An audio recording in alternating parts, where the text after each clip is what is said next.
Madame la préfète, mesdames, messieurs les députés, messieurs les sénateurs, madame la représentante de la présidente de la région Occitanie, chère Myriam, monsieur le vice-président du département, mon cher Yvon, et je voudrais excuser Kléber Mesquida qui devait nous rejoindre, qui ne peut malheureusement donc nous rejoindre.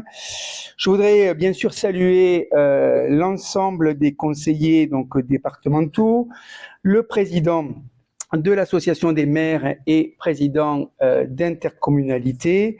Je voudrais saluer, mesdames, messieurs, les présidents des intercommunalités et leurs représentants. J'ai vu Alain Barbe qui était parmi nous. Je vois Jacques Gravejal qui représente la communauté du pays de Lunel et d'autres, et le président Michael Delafosse qui va nous rejoindre dans quelques minutes, et puis d'autres représentants que je voudrais donc saluer. Je voudrais bien sûr saluer, mesdames et messieurs, les maires qui sont présents. Mon général de Près, commandant du groupement de la gendarmerie de l'Hérault, mon général, contrôleur général Éric Flores, contrôleur général du SDIS, mesdames, messieurs les élus, monsieur le président de la CCI, mon cher André, monsieur le président de la Chambre des métiers, cher Christian, mesdames, messieurs les présidents et directeurs des organisations professionnelles agricoles, mesdames, messieurs, dans vos grades et qualités, comme ça je n'oublierai personne. Je voudrais saluer bien sûr les collaboratrices et collaborateurs de la Chambre d'agriculture, ainsi que les agricultrices et les agriculteurs, et je vous dirai mes chers amis. Madame la préfète, permettez-moi avant toute chose, au nom de la Chambre d'agriculture de l'Hérault, de vous souhaiter la bienvenue dans notre département. Votre arrivée s'est faite dans un contexte particulièrement exigeant pour l'agriculture, et je veux saluer, Madame la préfète, votre mobilisation immédiate, votre écoute, votre disponibilité et votre sens des responsabilités. Les sujets que nous partageons, l'eau, le climat, le revenu, la santé animale, la santé, les crises sanitaires, appellent un engagement fort de l'État. Nous savons pouvoir compter sur votre implication et sur un dialogue constant sur avec l'ensemble des services de l'État. Nous voici réunis pour un temps important de la vie de la Chambre d'agriculture de l'Hérault. Un temps pour regarder la réalité en face, un temps pour affirmer un cap, un temps pour assumer une responsabilité collective. Je souhaite adresser à chacune et à chacun d'entre vous d'abord mes vœux les plus sincères pour l'année qui s'ouvre, des vœux de santé bien sûr, mais aussi des vœux de solidité, de lucidité et de confiance. Car l'agriculture héroltaise aura besoin cette année encore de toutes ses forces. Ces vœux, d'abord, s'adressent aux agricultrices et aux agriculteurs de notre département, à celles et ceux qui vivent des moments très difficiles et que nous devons aider, à celles et ceux qui produisent, qui investissent, qui tiennent bon, parfois dans le doute, souvent dans l'incertitude, mais toujours avec responsabilité. L'agriculture héroltaise et française est entrée dans une ère marquée par l'accélération des crises climatiques, économiques, sanitaires et parfois même une crise de sens. Le changement climatique n'est plus une perspective, il structure désormais nos décisions quotidiennes. Dans l'Hérault, la sécheresse n'est plus exceptionnelle, elle est devenue un cadre permanent. La pression sur la ressource en eau est durable et les aléas se succèdent sans laisser le temps à la récupération. Cela bouleverse les systèmes de production, fragilise les exploitations et interroge notre capacité à produire demain. Soyons clairs, il n'y aura pas d'agriculture sans eau, Il n'y aura pas de territoire vivant sans agriculture. L'eau est un enjeu agricole majeur et je le dis avec force. Lorsqu'elle tombe, comme ces derniers jours, ou entre Noël et le jour de l'an, lorsqu'elle tombe en quantité, il faut pouvoir la stocker. C'est un élément qui est majeur. C'est un enjeu économique, environnemental et territorial, un enjeu d'intérêt général pour l'ensemble de nos filières héroltaises, mais aussi pour la protection des populations, de nos concitoyens. Je tiens à remercier le président du conseil départemental, Kléber Mesquida, pour son engagement aux côtés des agriculteurs, notamment à travers le développement des retenues hivernales auxquelles j'associe son vice-président Yvon Pelé en charge de l'agriculture.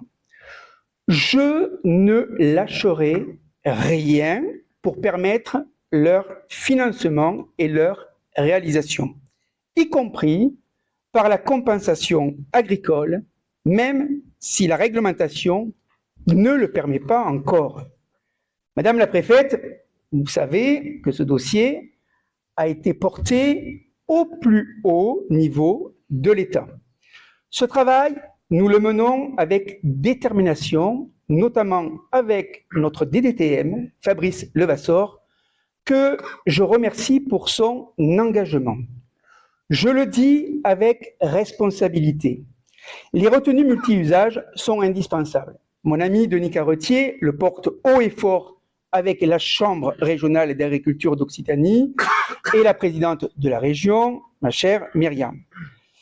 À cette contrainte climatique s'ajoute une tension économique profonde. Les charges augmentent, les marges se réduisent, la visibilité disparaît. Je veux rappeler un principe fondamental qui doit nous guider.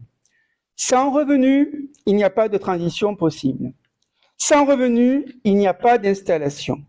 Sans revenus, il n'y a pas de souveraineté alimentaire.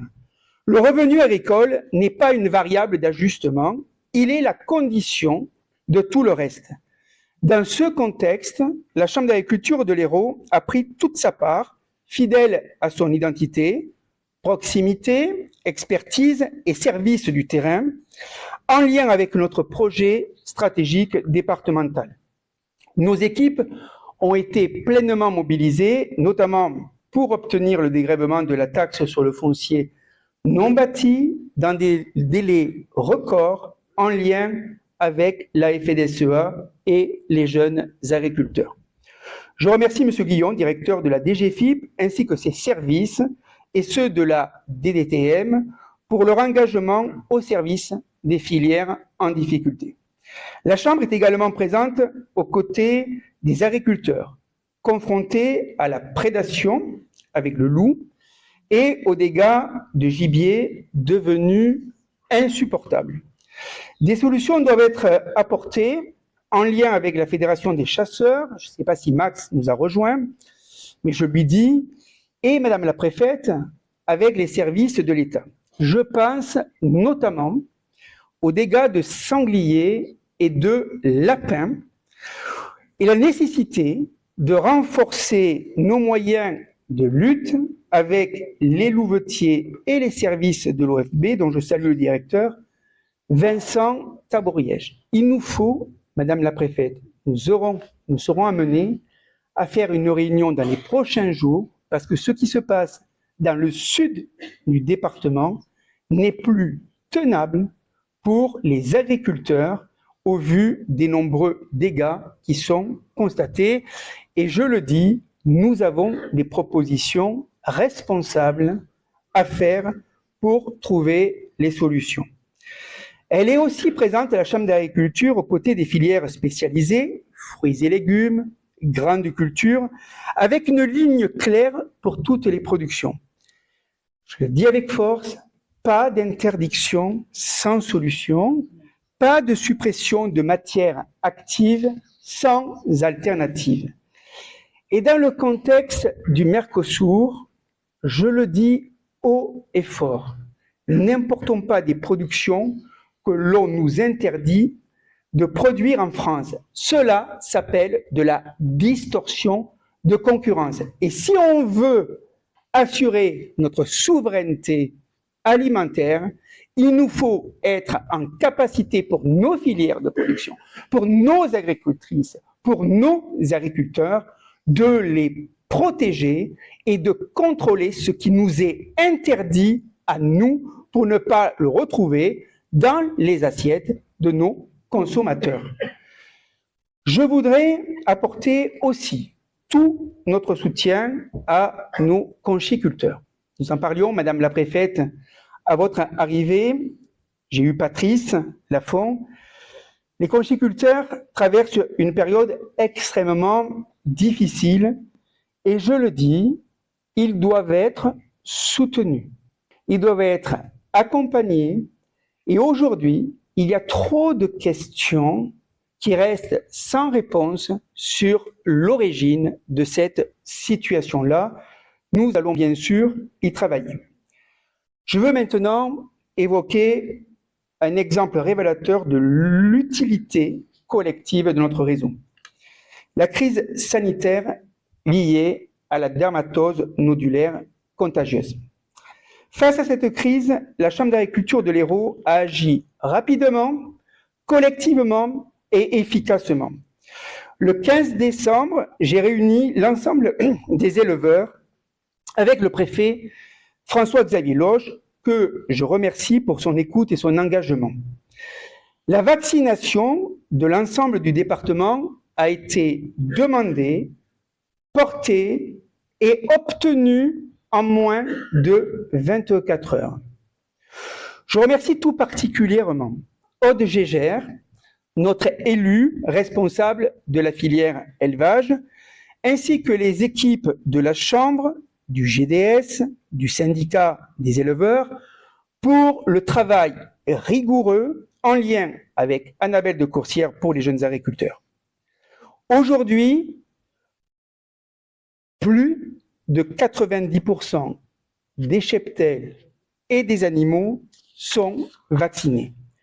Je veux remercier très sincèrement la direction départementale de la protection des populations, son directeur Yann Louguet, ses équipes et l'ensemble des vétérinaires mobilisés. Ils ont fait un travail remarquable dans des temps records et dans des conditions particulièrement difficiles avec les épisodes donc Cévenol et la caractéristique de nos cheptels d'élevage dans le département de l'Hérault.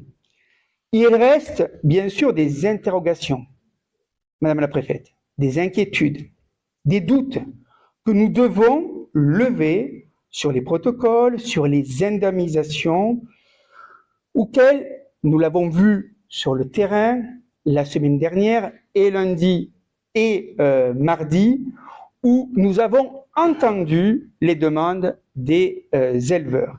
Il faut leur apporter des réponses dans le respect des règles sanitaires, car notre objectif est clair, préserver nos cheptels et nos races. Cette action démontre ce que permet un réseau consulaire fort.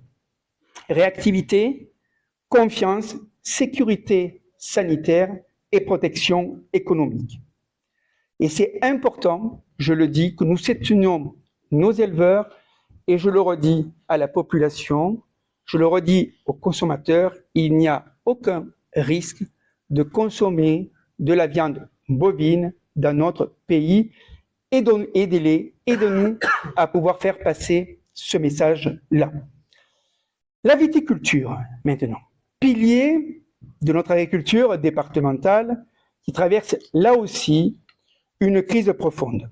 Ce n'est pas une crise passagère, mais une crise structurelle, aggravée par la déconsommation, l'instabilité des marchés, et notamment ce que nous vivons dans un contexte géopolitique. Vous voyez l'actualité, chaque fois qu'il y a des représailles, c'est pour le secteur des vins et spiritueux. La hausse des charges et des trésoreries sous tension. Les coopératives viticoles doivent être soutenues pour accompagner les restructurations et jouer le rôle d'amortisseur social. Nous nous sommes retrouvés de manière exemplaire et responsable avec beaucoup d'entre vous à Béziers en novembre dernier.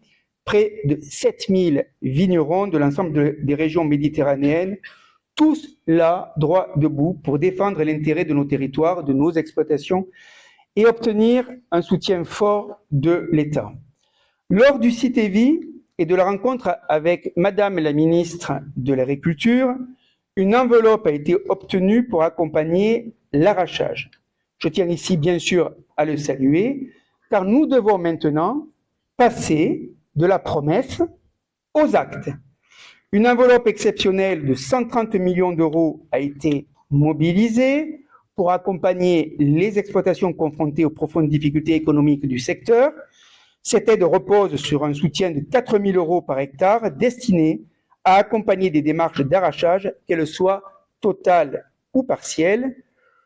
Pour cela, mesdames, messieurs les parlementaires, nous avons besoin d'un budget, comme d'ailleurs d'autres mesures pour l'agriculture, pour accompagner nos agricultrices et nos agriculteurs. Cette mesure n'est pas un renoncement. Elle est un outil de régulation, de responsabilité collective et pour certains, une étape nécessaire pour retrouver de la visibilité et préparer l'avenir. Nous attendons maintenant la réponse de l'Union européenne qui tarde pour mobiliser la réserve de crise pour éliminer les excédents. Nous attendons la mise en place des mesures de trésorerie comme les prêts de restructuration garantis par la BPI avec des critères revus et plus accessibles. Nous attendons également la mise en place des cotisations sociales, des prises en charge des cotisations sociales. Je voudrais dire que Cédric Sor n'est pas avec nous ce soir parce qu'il est parti pour pouvoir négocier pour le premier semestre ces prises en charge de cotisations sociales. Et nous travaillons pour que dans le projet de la loi à venir, et ça c'est le plus important, nous puissions intégrer nos coûts de production dans les composantes du prix, car nous ne pouvons plus accepter des prix en dessous de nos coûts de production. Car si nous voulons préserver notre viticulture, nous devons aussi lui assurer le renouvellement des générations, et je pense en particulier aux jeunes agriculteurs. La Chambre elle sera pleinement mobilisée pour accompagner les exploitants dans cette démarche. Au quotidien, la Chambre agit pour accompagner les exploitations, créer de la valeur durable et soutenir les territoires. On ne s'installe pas, on n'investit pas, on ne s'engage pas durablement sans visibilité, sans stabilité et sans reconnaissance. Les agriculteurs, vous savez, ils innovent et ils se forment. La Chambre développe des outils d'anticipation, des diagnostics de vulnérabilité et accompagne les transitions exploitation par exploitation. Et je le dis à tous les présidents d'intercommunalité, je le dis à Michael qui nous a donc rejoint, c'est un élément indispensable pour chacun des territoires d'intercommunalité en lien avec les maires que l'agriculture puisse être donc soutenue, reconnue et que nos filières de production puissent perdurer dans tous les territoires et relever. Et pourquoi?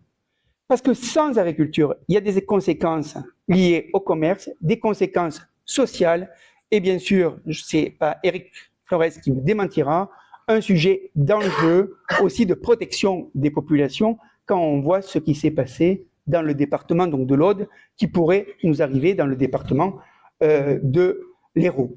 Et vous le savez, l'adaptation, elle ne se décrète pas. Elle se construit, s'accompagne et se finance. Le temps agricole n'est pas le temps administratif, je ne sais plus comment le dire. Et je le dis à tout le monde. Je le dis à tout le monde. Il y a urgence, mesdames, messieurs les parlementaires, mesdames, messieurs les maires, mesdames, messieurs les présidents d'intercommunalité, si nous voulons construire une agriculture d'avenir, il nous faut un vrai choc de simplification. Et je le dis aussi pour les autres activités économiques de nos territoires, devant le président de la CCI ou devant le président de la Chambre des métiers.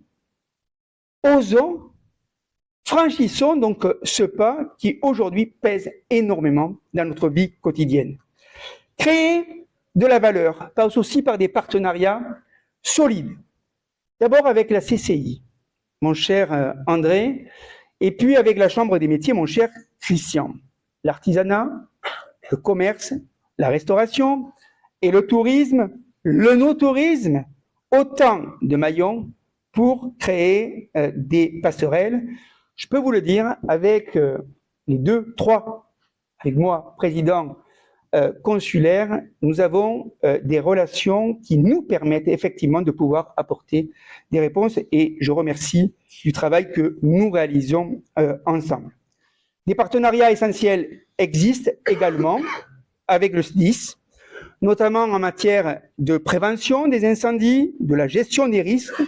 Merci Eric, je peux me le permettre, avec l'ensemble des pompiers, pour les actions concrètes avec les agriculteurs, comme nous le faisons avec l'engagement sapeurs-pompiers volontaires. Il y a un travail qui est abouti, que nous travaillons, et nous allons encore, oui Raymond, renforcer ce partenariat. Vous l'avez compris, cette nouvelle mandature s'inscrit dans une vision claire, partagée et assumée. Notre vision est celle d'une agriculture héroltaise, économiquement viable. Il ne faut pas avoir peur de prononcer le mot économique et agriculture. Techniquement robuste, durablement responsable, socialement reconnue. Des exploitations rentables, durables et audacieuses, des femmes et des hommes accompagnés, reconnus et soutenus, des filières locales solides, compétitives, alignées avec les attentes sociétales, des territoires vivants, fiers de leur agriculture, une souveraineté alimentaire construite dans le réel. Cette vision se traduit par une ligne politique claire, accompagner les agriculteurs tout au long de leur carrière, de l'installation à la transmission, sécuriser des exploitations face aux aléas, créer de la valeur dans les filières et les territoires. Positionner la Chambre comme un interlocuteur central, une boussole, petit clin d'œil, crédible et indispensable. Notre force, c'est la proximité. Notre moteur, c'est l'expertise. Notre cap, c'est l'action. Je veux remercier très sincèrement les collaboratrices et les collaborateurs de la Chambre d'agriculture. Votre engagement, votre professionnalisme, votre sens du service public sont des atouts majeurs pour notre agriculture. Accompagner les mutations de l'agriculture dans un contexte économique dégradé suppose aussi que la Chambre sache se remettre en question et évoluer, adapter nos services, renforcer la proximité, améliorer la lisibilité de notre offre. Cela implique un changement des pratiques professionnelles. C'est une capacité d'adaptation qui garantit l'efficacité de notre institution. Je sais pouvoir compter sur une équipe de direction solide et resserrée autour de notre directrice générale pour, dans un contexte de changement rapide, aligner notre organisation aux attentes du terrain. Je remercie également les élus professionnels et surtout ceux qui m'entourent, parce que seul, on n'est rien, et j'ai la chance d'avoir une équipe remarquable. Votre investissement est sans faille, votre connaissance du terrain, votre responsabilité collective, vous êtes le socle de la légitimité de la Chambre. Les défis qui nous attendent, vous le savez, sont considérables, mais ils ne doivent pas nous paralyser, ils doivent nous obliger à faire des choix. L'agriculture héroltaise ne demande pas de privilèges, elle demande de la cohérence, de la lisibilité, du respect et des moyens à la hauteur des ambitions affichées. Pour conclure, je veux dire ma confiance dans l'avenir de notre agriculture. Je souhaite très sincèrement vous retrouver au Salon international de l'agriculture qui se tiendra cette année dans un contexte particulier. Je le dis malgré les absences de bovins où j'ai toujours dit que je respectais les éleveurs et en tout cas les organismes de sélection par rapport à cette crise qui nous perturbe et qui questionne beaucoup, qui est la dermatose nodulaire contagieuse. Malgré cela, il y aura tous les autres animaux, il y aura toutes les filières de production, il y aura nos produits du terroir. Je le dis haut et fort, le salon se tiendra. Ce choix est un choix de responsabilité, mais aussi un choix de confiance. Le salon demeure un rendez-vous incontournable entre le monde agricole et la société.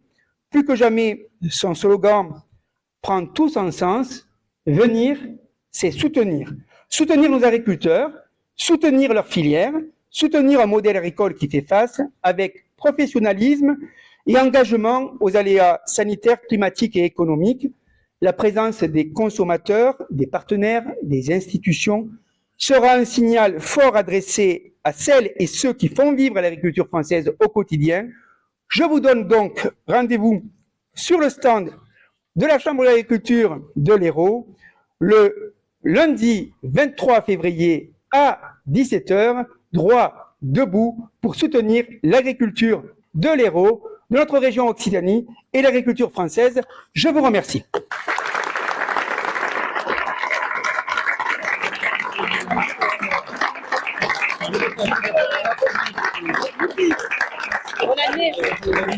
Et bien sûr, je vous invite à partager ce moment de convivialité avec bien sûr des produits, et à ceux qui appellent le Dry January, ne vous privez pas, il y a du vin à consommer avec beaucoup de sagesse, comme le dit Yvon Pelé. Merci beaucoup.